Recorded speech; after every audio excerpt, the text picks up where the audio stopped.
Hello student, स्वागत है आपका हमारे चैनल में। तो आज हम इस वीडियो के अंतर्गत जो कि है फिजिक्स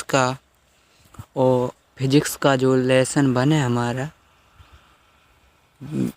उसका हम जो कि है इसके ऑब्जेक्टिव क्या देखेंगे, ऑब्जेक्टिव देखेंगे, वस्तुनिष्ठ प्रश्न। तो वस्तुनिष्ठ प्रश्न देखते हैं। तो यहाँ पर पहले से ही लिखा है, ये है हमारा पहला, ठीक है। तो यह क्या है, यहाँ पर यह क्वेश्चन पूरा दिया गया है और साथ में उत्तर हैं। यदि विकल्प आ जाए तो 4 विकल्प दिए होंगे आपको, 4 मल्टीपल चॉइस क्वेश्चन में, तो उसमें से एक सही होगा, उसमें यह भी शामिल होगा। तो इस प्रकार से यहाँ पर एक ही लिखा गया है। तो आप ऐसा नहीं समझिए कि यहाँ पर एक लिखा है तो ये एक शब्द या एक वाक्य में उत्तर है। तो इस प्रकार से मैं आपको बता रहा हूँ। इसको घुमा के भी पूछ सकते हैं कि यहाँ से सही विकल्प मैंने बताया, वहाँ पर एक शब्द या एक वाक्य में पूछ सकते हैं। तो यहाँ पर है हमारा पहला क्वेश्चन है, ई तीव्रता मतलब विद्युत क्षेत्र की तीव्रता ई कहलाती है, ठीक है, जो कि मैंने पिछले व्यंजक में आपको बताया था। तो विद्युत क्षेत्र की तीव्रता ई कहलाती है और यहाँ पर क्यू क्या कहलाता है, आवेश कहलाता है, और एफ क्या कहलाता है, बल कहलाता है, ठीक है। वह आप 11th में ही पढ़ चुके होंगे, क्योंकि यह है 12th का, ठीक है, यह 12th का है। तो यहाँ पर हो जाएगा F बराबर Q इंटू ई। यदि पूछ लिया जाए कि Q आवेश पर जो विद्युत क्षेत्र मतलब B में, ठीक है, B तीव्रता में लगे तो चुंबकीय क्षेत्र की तीव्रता B कहलाती है और विद्युत क्षेत्र की तीव्रता E कहलाती है। यदि पूछ लिया जाए तो Q आवेश पर कितना बल लगेगा विद्युत क्षेत्र B में, तो यहाँ पर हम लिखेंगे F बराबर Q V B sine theta. तो इस प्रकार से, खैर यह छोड़िए क्योंकि यह 4 चैप्टर का है, 4th चैप्टर का। और हमारा अब सेकंड है न्यूनतम आवेश। न्यूनतम आवेश होता है इलेक्ट्रॉनिक आवेश, ठीक है, आप इसको याद रख सकते हैं। और इसका मान होता है 1.6 मल्टीप्लाई बाई 10⁻⁻19 कूलाम। तो यह होता है 1 कूलाम का मान, जिसे हम इलेक्ट्रॉनिक आवेश कहते हैं, क्योंकि इलेक्ट्रॉन पर इतने कूलाम आवेश होता है, जो कि यहाँ पर यह मान होता है सारा। तो ठीक, और हमारा थर्ड है जो इसमें पूछा गया है कि 1 कूलाम में इलेक्ट्रॉनों की संख्या। तो यहाँ पर 1 कूलाम में इलेक्ट्रॉनों की संख्या, तो यहाँ पर 1 कूलाम तो हमें एसआई पद्धति में ही दिया गया है। तो यहाँ पर आपने एक चीज़ पढ़ी होगी, आप हमारी वीडियो देख भी सकते हैं इसी चैनल पर। तो यहाँ पर हमने पढ़ा है कि क्वांटाइजेशन ऑफ चार्ज में हमने प्लस Q बराबर प्लस माइनस N इंटू ई पढ़ा है। तो वहाँ पर यह है इलेक्ट्रॉनों की संख्या, यहाँ पर इलेक्ट्रॉन के आवेश जो कि है लिखेंगे और Q यहाँ पर आवेश लिखेंगे। तो 1 कूलाम में, ठीक है, तो यहाँ पर 1 कूलाम का जितना मान होता है वह लिख देंगे, सीधी सी बात, 1 लिख देंगे, ठीक है। 1 कूलाम पूछा है तो क्योंकि यह क्या है, 1 कूलाम है एसआई पद्धति में। तो एसआई पद्धति में है तो 1 कूलाम रखेंगे और बटे जो यहाँ पर N बचेगा, ठीक है, और यहाँ पर इलेक्ट्रॉन आवेश जो कि है 1 पॉइंट मल्टीप्लाई बाई 10⁻⁻19 बताया है। तो वह आप यहाँ ई की स्थान पर रखकर कर सकते हैं सॉल्व, तो आंसर यही आएगा। चलिए नेक्स्ट देखते हैं 4th नंबर का। मैं फुल डिटेल के साथ आपको बता रहा हूँ। यहाँ पर चौथा देखते हैं अब हम। चौथे में हमें दिया गया है एक वस्तु पर 80 माइक्रोकूलाम ऋण आवेश है, क्या निगेटिव चार्ज है, उस पर सामान्य अवस्था में कितने इलेक्ट्रॉन अधिक होंगे। तो सीधी सी बात है, कितने इलेक्ट्रॉन अधिक होंगे, यहाँ से आपको पकड़ना है क्वेश्चन। तो मैंने जो सूत्र बताया है Q बराबर N इंटू ई, यहाँ पर प्लस माइनस होगा। और प्लस माइनस क्यों होगा ये भी मैं आपको बता रहा हूँ, क्योंकि यहाँ पर इलेक्ट्रॉन है जो यहाँ पर निगेटिव चार्ज भी हो सकता है यहाँ पर, और पॉजिटिव चार्ज भी हो सकता है किसी भी वस्तु पर। तो इस प्रकार यहाँ पर लिखा जाता है, जो कि मैंने विस्तृत तरीके से वीडियो में समझाया है। आप वीडियो देख सकते हैं प्लेलिस्ट पर जाकर। तो यहाँ पर हमसे पूछा गया है कि 80 माइक्रोकूलम, तो पहले तो इसको हम क्या करेंगे, कूलम में बदलेंगे। तो इसको लिखेंगे 80 मल्टीप्लाई बाई 10⁻⁻6।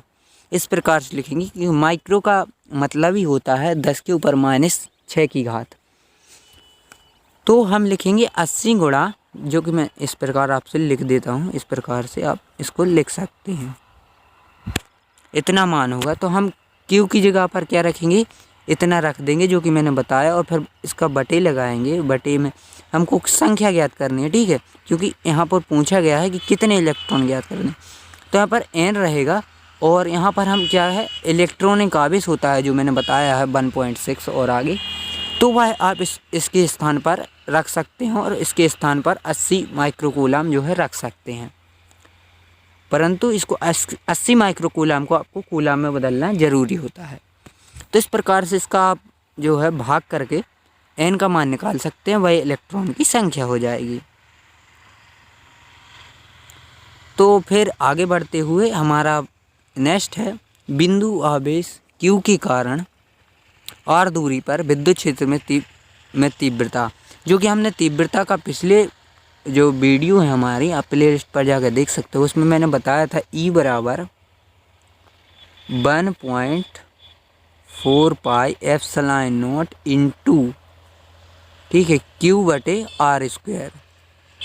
तो आपको 4 ऑप्शन दिए जाएंगे कि 1/r घन किसके समानुपाती हो जाए, इस प्रकार पूछा जाएगा। तो आपको क्या करना है, यहाँ पर R स्क्वायर मैंने बताया था आपको, तो R स्क्वायर ही आपको यहाँ पर लिखना है, जो कि E बराबर R स्क्वायर। यहाँ पर देखो R स्क्वायर है बटे में, और एक ऊपर मान लो ले लिया हमने, तो यहाँ पर हो जाएगा अपना पक्का यहाँ पर यह R वर्ग वाला 1/r वर्ग।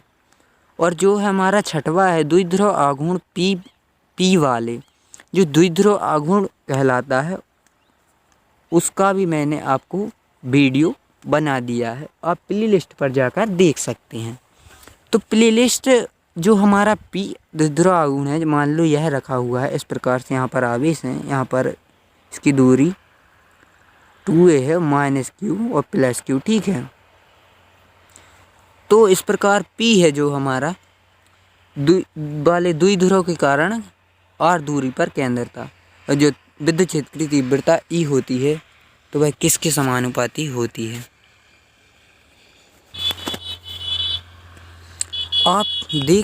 आप हमारी वीडियो यदि देखें तो प्ले लिस्ट में उसमें आता है बटे में r घन, जैसे तीव्रता का मैंने बताया बटे में r वर्ग आता है, यहाँ पर लेकिन r घन आता है। तो r घन होगा तो यहाँ पर आप यह लिख सकते हैं कि 1/r घन होती है तीव्रता, जो कि है r के घन के व्युत्क्रमानु जो है तीव्रता होती है विद्युत क्षेत्र की तीव्रता द्विध्रुव के कारण, तो वह r के वर्ग के व्युत्क्रमानुपाती, ठीक है। और हम नेक्स्ट देखते हैं, 7वां है विद्युत क्षेत्र E में S का पृष्ठ विद्युत क्षेत्र के समांतर रखा है, तो पृष्ठ से संबंध विद्युत फ्लक्स होगा, तो वह कितना होगा, 0। तो यह कैसे होगा, क्योंकि जो हमारा विद्युत फ्लक्स को होता है तो उसका मान होता है फाई E बराबर ES cos थीटा। तो जैसा कि ES cos थीटा मैंने बताया इसका सूत्र, तो cos थीटा का यदि मान यहाँ पर समांतर रखा है, ठीक है, तो cos हमको क्या चाहिए, यदि यहाँ पर 0 होगा तो 0 हमको, पहले तो हम यह समझते हैं आखिर 0 आएगा कैसे, cos में कितने का मान होता है 0। तो यहाँ पर 90 यदि 90 हम रखें तो यहाँ पर 0 होता है। चलिए 90 कैसे आए इसको समझते हैं। जैसे विद्युत क्षेत्र यह बना है इस प्रकार से, तो इसमें यदि इसके समांतर द्विध्रुव आघूर्ण रखें तो इसका एरिया वेक्टर इस साइड बनेगा, तो इसका 90 हो जाएगा, ठीक है। और हमारा है 8वां है, जो कि है वायु में स्थित एकांक धनावेश से निकलने वाला कुल विद्युत फ्लक्स होता है। एकांक आवेश जो आपने होता है, मतलब निकलने वाला कुल विद्युत फ्लक्स को होता है, वह उसका कितने गुना होता है एकांक आवेश की। जैसे एक आवेश है तो 1/ε0 होता है, ठीक है। यदि Q होता है तो इस प्रकार से होता है Q/ε0। जो कि गॉस ने बताया था। जो गॉस का प्रमेय है वो बहुत ही इम्पोर्टेंट है। अब चलिए नीचे देखते हैं। फिर नेक्स्ट है यहाँ पर पूछा गया है कि वायु में स्थित एक, जो कि हमने पढ़ लिया है, तो यहाँ पर पूछा गया धातु का परावैद्युतांक होता है, तो क्या है, अनंत होता है, अनंत होता है, ठीक है, अनंत। और पानी का कितना होता है, पानी का परावैद्युतांक, यहाँ पर आई की मात्रा गलत लग चुकी है, परावैद्युतांक 80.4, मतलब इस प्रकार से होता है इसका पानी का परावैद्युतांक। परावैद्युतांक क्या कहलाता है, यदि जो क्रिया हो रही है, जैसे आवेश कहीं विद्युत क्षेत्र में रखा है, तो विद्युत क्षेत्र की तीव्रता यदि उसके बीच में आवेश और विद्युत क्षेत्र के मध्य यदि कोई भी वस्तु रख दी जाए तो यह परावैद्युतांक कहलाती है। उसका मान जो होगा उतने ही उसमें कम होगी, क्योंकि मैंने बटे में बताया था कि कुछ सूत्र में कि परावैद्युतांक नीचे लिखा जाता है कि के रूप में, तो मतलब परावैद्युतांक होगा तो तीव्रता घट जाएगी, जो क्रिया हो रही हमारी वह घट जाएगी। तो धातु का परावैद्युतांक कितना होता है, अनंत, और वायु का कितना होता है, 1, ठीक है। तो आप इसको याद कर सकते हैं, बहुत ही सरल है। अब जो कि हमारा नेक्स्ट है, रिक्त स्थानों की पूर्ति कीजिए। इसमें है आवेश का विमेय सूत्र कितना होता है, तो आवेश होती है धारा गुणित समय, ठीक है, धारा गुणित समय। तो धारा का ए हो जाएगा और मल्टीप्लाई बाय समय का टी हो जाएगा, तो ये टी है, और इसको कोष्टक में बंद कर देंगे इस प्रकार से जो लिखा है। तो इस प्रकार से आप कर सकते हैं। और उसके बाद है दो सजातीय आवेश एक दूसरे को क्या करते हैं, प्रतिकर्षित। यदि सजातीय क्या कहलाते हैं, माइनस माइनस या प्लस प्लस, इस प्रकार के यदि समान आवेश हो तो वो सजातीय कहलाते हैं, और असमान हो तो विजातीय कहलाते हैं। तो इस प्रकार से इसका क्या होगा, जो है दो सजातीय आवेश एक दूसरे को प्रतिकर्षित तो दो विजातीय आवेश एक दूसरे को आकर्षित करते हैं। विद्युत क्षेत्र की तीव्रता का एसआई मात्रक न्यूटन प्रति कूलम। तो यह कैसे आया, जो हमने पहले ही ऑब्जेक्टिव टाइप क्वेश्चन में पढ़ा है कि Q बराबर Q इंटू ई। तो यहाँ पर बटे में Q ले जाएंगे तो क्या होगा, इसका न्यूटन हो जाएगा और इसका कूलम हो जाएगा आवेश का, तो यह आ जाएगा न्यूटन प्रति कूलम। और विद्युत क्षेत्र का जो निकालेंगे जो विमीय सूत्र, तो वही करेंगे, F का मान रख देंगे विमीय सूत्र जो F का निकलेगा, और बटे में 80 का भाग दे देंगे, क्योंकि आवेश का होता है 80, तो वह यह आ जाएगा विमीय सूत्र। एक आदर्श द्विध्रुव का आकार शून्य होता है। जितनी भी आदर्श चीज़ें हैं उनका, जैसे अमीटर का होता है प्रतिरोध, आदर्श प्रतिरोध, यदि जो आदर्श अमीटर होता है तो उसका प्रतिरोध शून्य होना चाहिए, बल्कि ऐसा संभव नहीं है, आदर्श चीज़ें संभव नहीं होती हैं वास्तव में, रियलिटी में। मतलब दो बिंदु आवेश हैं -Q और +Q, L दूरी पर स्थित है, तो द्विध्रुव आघूर्ण क्या होगा। तो मैंने बताया था P बराबर Q इंटू 2A, जो द्विध्रुव आघूर्ण वाला आप जो सवाल है वीडियो देख सकते हैं। तो यहाँ पर यदि +-Q तो वह उदासीन हो जाएंगे, और यहाँ पर L दी गई है तो यहाँ पर प्लस माइनस हो जाएंगे, तो प्लस माइनस मायने नहीं रखता क्योंकि आवेश है वो, तो यहाँ पर Q इंटू L हो जाएगा, क्योंकि L दूरी है 2A की जगह पर। तो इस प्रकार से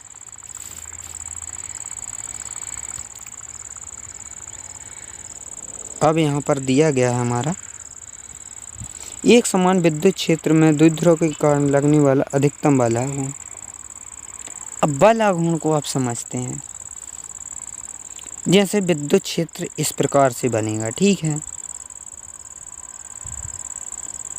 विद्युत क्षेत्र इस प्रकार से बनेगा, तो अधिकतम बल आघूर्ण कितना होगा, इसका होता है पी साइन थीटा होता है बल आघूर्ण का सूत्र, पी साइन थीटा।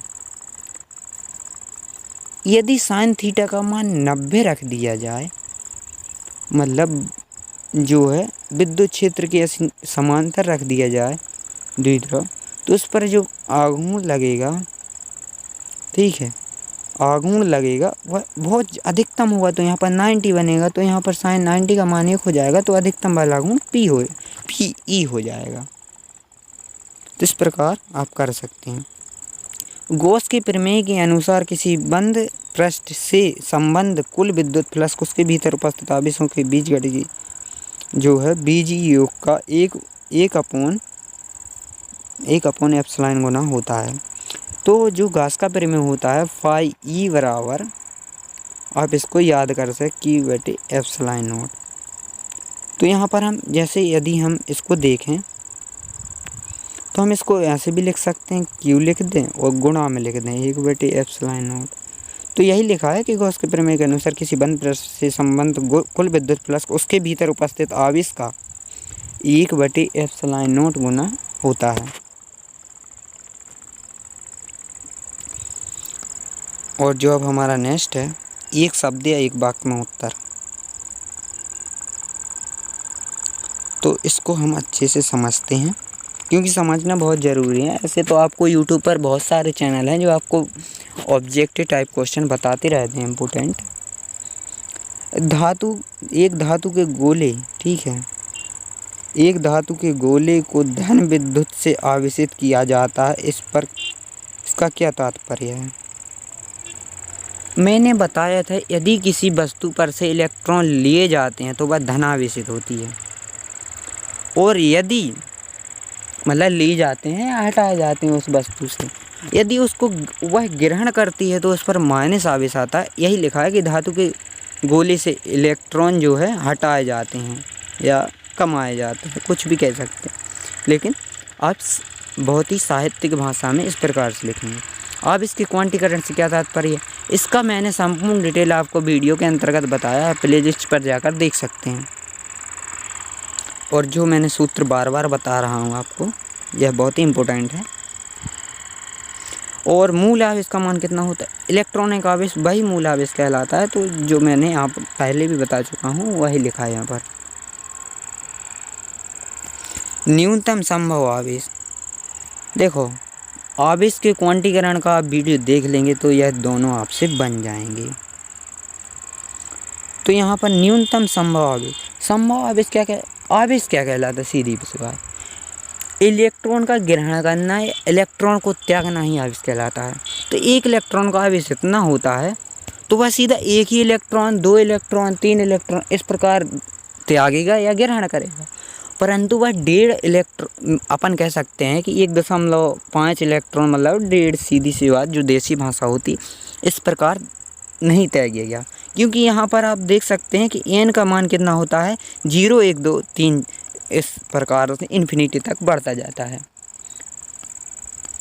तो इस प्रकार से यहाँ पर कभी भी मान इसका बटे वाली संख्या कुछ हो नहीं सकती, ठीक है, न दशमलव वाली, मतलब रियल नंबर नहीं होते, सीधी नेचुरल नंबर होते हैं।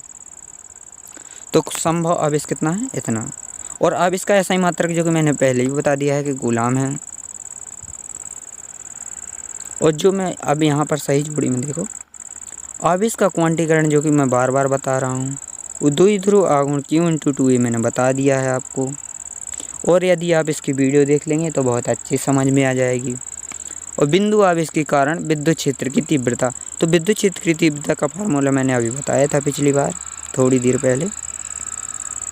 और विद्युत फ्लक्स जो मैंने बताया था, यदि इसको वेक्टर फॉर्म में लिखें तो E vector into S vector आता है, परंतु टोटल फार्मूला होता है ES cos थीटा। थीटा वाली संख्या हट जाती है वेक्टर फॉर्म में। और जो बलाघूर्ण का जो खाली स्थान था उसमें मैंने बताया था आपको यह सूत्र PE sin थीटा, जिसमें मैंने यहाँ पर 90 रखा था। तो आप इसको कंप्लीट कर सकते हैं, बहुत ही इंपॉर्टेंट है परीक्षा की दृष्टि से। वार्षिक, छमाही एवं त्रैमासिक, प्री बोर्ड वगैरह में पूछे जा सकते हैं और पूछे ही जाएंगे 100%, इसी में से आने वाले हैं। तो आप इनको ज़रूर से परीक्षा के लिए पढ़ लीजिए एवं अपनी तैयारी को सफल बनाइए। तो मिलते हैं नेक्स्ट वीडियो में, तब तक के लिए जय हिंद, जय भारत, वंदे मातरम।